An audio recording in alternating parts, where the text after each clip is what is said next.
Madam, मैं आपके सामने ये भी कहना चाहूंगा कि इत्तेहाद और इत्तेफाक इस मुल्क में जब मजबूत होगा तो हमको बैनुल अक़वामी सतह पर दिखाने की जरूरत नहीं पड़ेगी।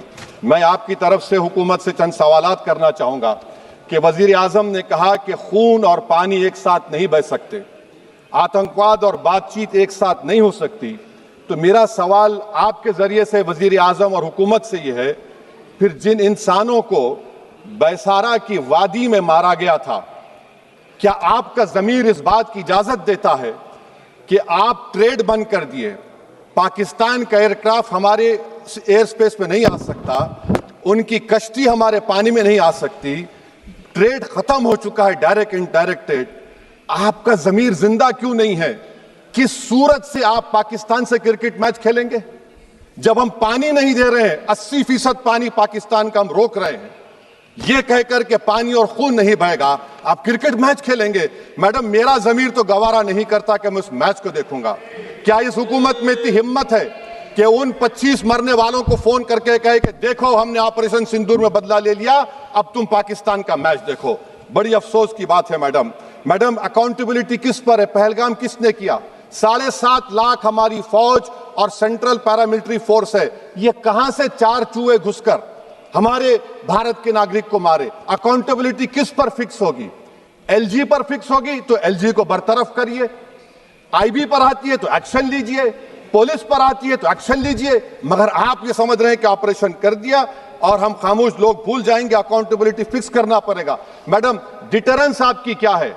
आपने सर्जिकल स्ट्राइक किया, आपने बालाकोट किया, फिर ये पहलगाम हुआ, तो आपकी डिटरेंस की पॉलिसी नाकाम साबित हुई, कश्मीर की पॉलिसी नाकाम साबित हुई, 370 हटा दिया आपने एक रियासत को यूटी बना दिया और उसके बावजूद भी दहशतगर्द वहां पर पहुंच गए।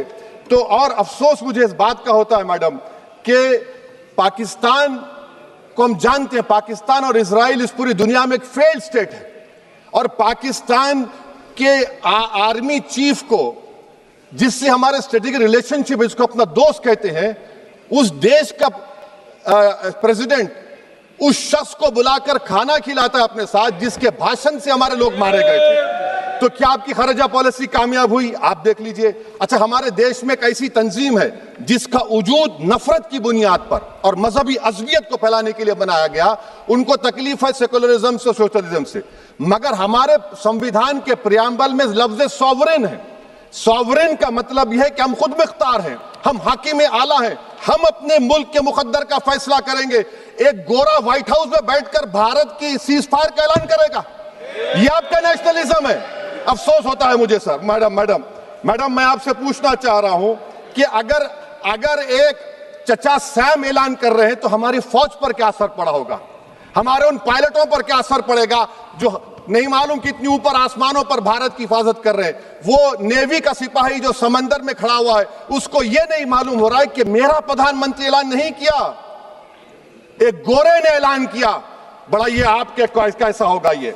मैडम, मेरा सवाल हुकूमत से यह भी है कि हम कोई एडवर्सेरियल कंट्री नहीं है अमेरिका के लिए, हम दोस्त हैं, स्ट्रेटेजिक रिलेशनशिप है, क्या क्या एग्रीमेंट हमने साइन नहीं किया, तो क्या ये दोस्ती निभा रहे हैं?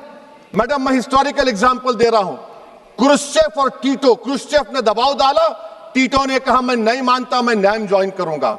मैडम, फ्रांस और यूएसए, डिगोल को जब यूएसए ने दबाव डाला तो डिगोल ने कहा कि तुम दोस्त हो मगर हमारी खारिजा पॉलिसी आजाद ना है।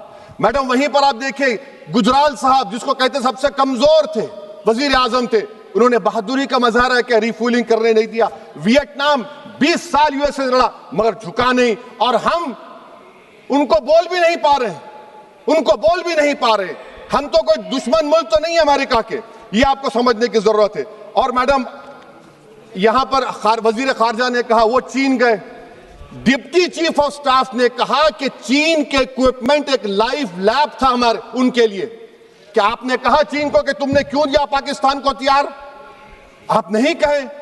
और मैडम, आप जानते हैं कि रक्षा मंत्री ने कहा कि स्विफ्ट एंड प्रोपोर्शनेट, तो फिर जो इंडोनेशिया मिलिट्री अटैचे ने कहा कि हमको कहा गया मत मारो, हम सेल्फ डिफेंस में भी नहीं मार सकते थे पाकिस्तान को।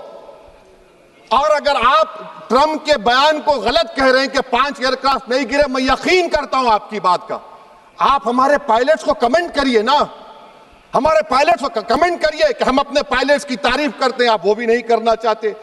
मैं हुकूमत से जानना चाहता हूं मैडम कि क्या फ्रांस ने हमको सोर्स कोड नहीं दिया जिसकी वजह से हमारे एयरक्राफ्ट को क्या नुकसान हुआ?